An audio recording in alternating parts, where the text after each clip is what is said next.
الحمدللہ رب العالمین والصلاة والسلام علی اشرف الانبیاء والمرسلین وعلی آلہ واصحابہ اجمعین اما بعد۔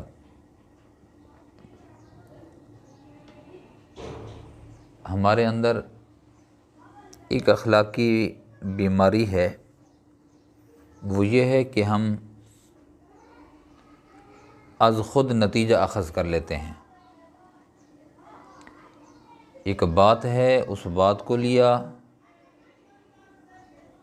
اور اس بات کو لے کر حقیقت حال سے واقف ہی نہیں ہوتے، ہونا ہی نہیں چاہتے، از خود ہی اس کا نتیجہ اخذ کر کے فیصلہ کر دیتے ہیں۔ یہ بہت بڑی اخلاقی بیماری ہے جس کے بہت سارے نقصانات ہو چکے ہیں، ہو رہے ہیں۔ شاید اتنی جلدی آپ کو یہ بات سمجھ نہ آئے، تھوڑا سا تفصیل کے اندر جب جاؤں گا تو آپ حضرات بخوبی اس سے واقف ہو جائیں گے کہ میں کہنا کیا چاہتا ہوں۔ ایک بندے نے کہا کہ آپ یہاں ٹھہریں اور میں آ رہا ہوں۔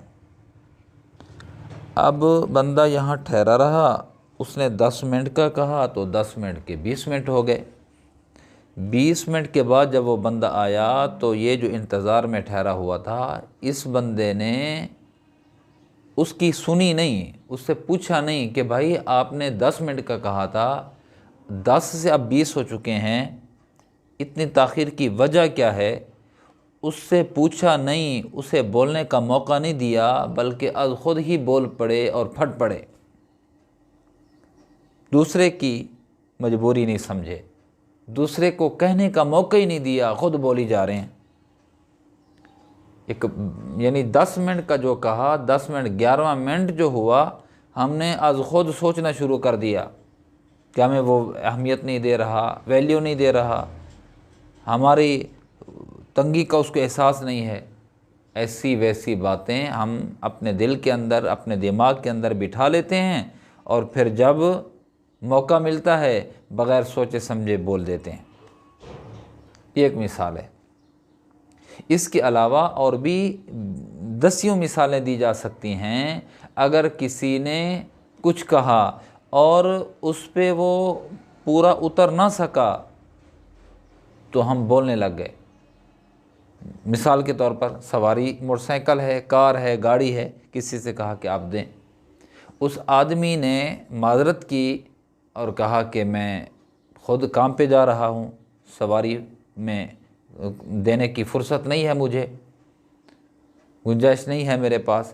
تو اب جب اس نے گاڑی آپ کو نہیں دی، ہمیں نہیں دی، تو ہم نے خود ہی دل کے اندر سوچ لیا کہ اس نے یہ عذر کیا ہے، معقول عذر نہیں ہے، عذر لنگ ہے، یہ اس نے بہانہ بنایا ہے، یہ دینا نہیں چاہتا تھا۔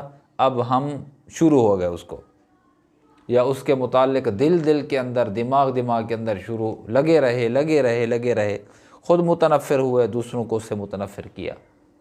اللہ کے بندے ذرا اس سے پوچھو تو صحیح اس کی مجبوری کیا ہے، اور یقین کر لینا چاہیے۔ ایک اور مثال بھی میرے ذہن میں آ رہی ہے۔ بندے نے مانگا ایک دوسرے آدمی سے کچھ رقم، اور مانگنے والے نے اس کو یہ سمجھا کہ اس کے پاس پیسے ہیں، ہو سکتا ہے پیسے ہوں یا نہ ہوں، یا واقعتاً اگر ہوں بھی صحیح، اس کے بٹوے کے اندر اس نے دیکھ لیا کہ رقم کچھ موجود ہے، اور اس بندے نے رقم لی، مانگی، پہلی دفعہ مانگی، اس آدمی نے رقم دینے سے انکار کر دیا کہ میرے پاس گنجائش نہیں ہے، تو ہم نے از خود ہی نتیجہ اخذ کر لیا کہ یہ بندہ دینا نہیں چاہتا تھا، یہ بخیل ہے، یہ کنجوس ہے، یہ مروت اس کے اندر نہیں ہے، اس کو ہمارا خیال نہیں ہے، یہ ہماری تکلیف کو نہیں سمجھتا۔ ایسی ویسی باتیں ہم کرنے لگ جاتے ہیں۔ میرے پیارے، مفروضوں پہ تو قائم نہیں ہے یہ دنیا، حقیقت حال کچھ ہوا کرتی ہے۔ میں سچ کہہ رہا ہوں آپ حضرات سے، آپ اگر تھوڑا سا بھی اس پر توجہ فرمائیں گے تو آپ کو ایسی بہت سی مثالیں آپ کی زندگی میں آپ کو ملیں گی کہ ہم نے سمجھا کچھ تھا کچھ ہی۔ ایک پنسل کے حوالے سے میں آپ کو عرض کروں، صرف ایک پنسل، جس ٹیبل پہ جس چیئر پہ ہم بیٹھے تھے ٹیبل پہ پینسل رکھی تھی اور کوئی ایک آدمی آیا ہوا تھا، اس کے ساتھ بچہ تھا، اور تھوڑی دیر کے بعد وہ بندہ چلا گیا، تو ہم نے سمجھ لیا، ہمیں ضرورت پڑی پینسل کی، ہم نے اپنی ٹیبل، اپنی پھٹی پہ، اپنی میز پہ ہم نے اس کو ڈھونڈنا چاہا، دیکھنا چاہا، تلاشا، تو تلاش کے باوجود بھی ہمیں وہ پینسل نہ ملی۔ فوراً ہمارے دماغ میں آتا ہے وہ بچہ ساتھ تھا نا، وہ منہ میں ڈال کے چلا گیا ہوگا، اٹھا کے چلا گیا ہوگا، حالانکہ وہ بعد میں جب دیکھتے ہیں تو ہماری کرسی کے نیچے پڑی ہوئی ہوتی ہے وہ پینسل۔ ایسی بہت سی مثالیں ہیں، بہت سی مثالیں ہیں۔ موبائل تک کے ہم جو ہے گم پایا، ہم نے کہا کہ یہ فلاں اٹھا گیا، فلاں اٹھا گیا، ہم نے پیسے گم پائے، ہم نے کہا فلاں اٹھا گیا، فلاں اٹھا گیا، تو وہ چیزیں گھر کے اندر موجود ہوتی ہیں۔ تو اس لیے شریعت کا تقاضا یہی ہے، ہمیں شریعت اس بات کی اجازت نہیں دیتی ہم از خود فیصلے کریں، از خود ہم صغرے اور کبرے ملائیں اور نتیجہ اخذ کریں کہ جناب یہ ہے نتیجہ۔ ایسا نہیں ہے، شرعی طور پر یہ جائز نہیں ہے، حرام ہے میرے پیارے۔ کسی پہ تہمت ہے، کسی پہ الزام ہے، کسی پہ بدگمانی ہے، یہ بدگمانی کے زمرے میں آتا ہے۔ خود ہی قائم کر لیا یہ بات کہ جی وہ ہمیں دینا نہیں چاہتا تھا، اس کی مجبوری تو سمجھو۔ نہیں سمجھا ہم نے، یار تو 10 منٹ کا کہہ گیا، 20 منٹ تک کے بعد آ رہا ہے، تجھے مجبوری کیا ہو گئی ہے؟ تو نے ہمیں آج کھانے کا نہیں پوچھا، چائے کا نہیں پوچھا، تیری مجبوری کیا ہے؟ ہم نے نہیں پوچھا۔ پہلے تو یہ ہے کہ توقعات رکھنی نہیں چاہیے۔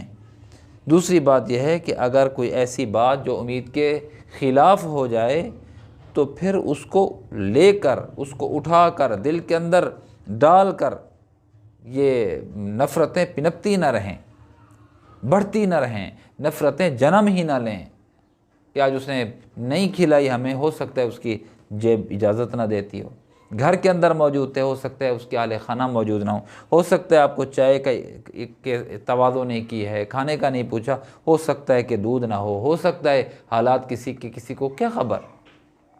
تو اس لیے میرے پیارے یہ اخلاقی بیماری ہے، ہم کسی پہ بدگماں ہو جاتے ہیں، بدگماں نہیں ہونا چاہیے۔ مفروضوں پہ ہم فیصلے نہ کریں خدا کے لیے۔ گھر اجڑ گئے، ہم نے گھروں کو اجڑتے دیکھا ہے۔ ساس بیمار جو ہوئی، فوراً اس نے کہا کہ میری نند کا کیا کرتا دھرتا ہے، اس نے میرے اوپر تعویذ جادو کیے ہیں۔ اللہ اکبر۔ ساس پہ الزام شروع کر دیا بہو نے کہ جی مجھے بچے نہیں ہوتے، اس نے کہا کہ یہ ساس کا کیا کرتا ہے، کرتا دھرتا ہے۔ اللہ کے بندے خدا کا خوف لو، کیا ساس ماں یہ کہتی ہے کہ میری بیوی میرے بیٹے کے گھر اولاد نہ ہو؟